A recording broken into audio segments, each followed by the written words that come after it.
My next guest says bullish sentiment continues though to creep into the market, and the GDP growth will fall enough to allow central banks to cut rates. Let's get more now with David Clark from Cameron Harrison. So David, your thoughts then on the CPI print, given the market now thinks that a rate cut from the Fed is being pushed out?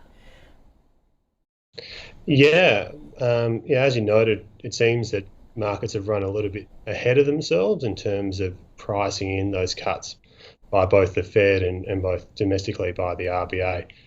We've been of the view for a while now that central banks were caught not doing enough a couple of years ago when inflation broke out for the first time, and rather than getting bitten twice, they're likely to take a bit more of a tougher stance and keep rates higher for a bit longer. So for us, it wasn't overly surprising to see the CPI print last night in the US being a bit higher than expected, particularly given the strong wages growth they've had over there flowing into services inflation.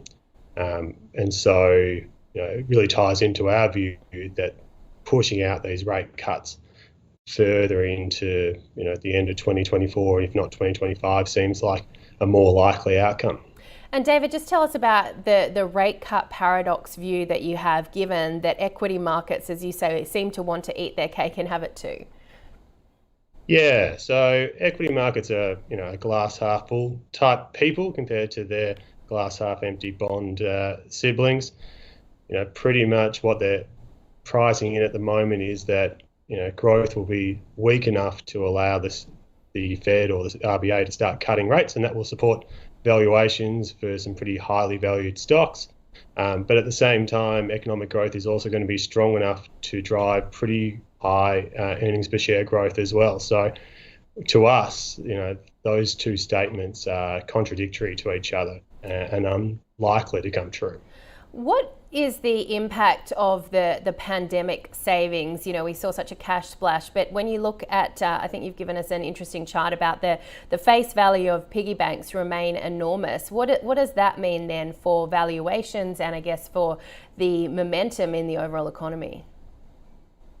Yeah, so when we look at the assumption around EPS, I think part of it has been consumer spending has been surprisingly strong in the face of very rapid rate increases. And part of that has been the savings buffer that was built up during COVID. So this graph shows in the green bars the quarterly excess savings, and in the grey bar the cumulative savings from households in Australia, which peaked at nearly 16% of income at the end of 2022. And households have been drawing down on this throughout 2023 to support spending, and hence why we've had some pretty good numbers out of some retailers domestically, JB Hi-Fi yesterday, for example.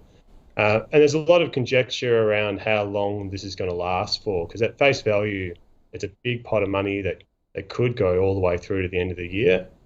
In our view, we think a lot of that money has already been used to pay down mortgages, put into offset accounts. So that can be drawn again, but given the cost of mortgages at the moment and the pressure that households are under, we think it's unlikely that they're going to draw down on those offset accounts to fund discretionary spending.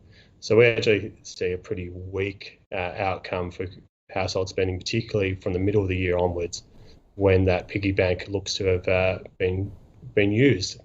So does that mean then, given the conundrum that you were just mentioning, that central banks will cut in time? And to my earlier guest point, could the RBA actually potentially leapfrog, say, the Fed in cutting?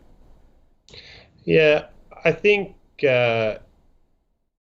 expecting the central banks to turn to rate cuts quickly misunderstands their value hierarchy. Yes, they want to see full employment, they want to see economic growth, and they want to see inflation within their target range, or 2% in terms of the Fed.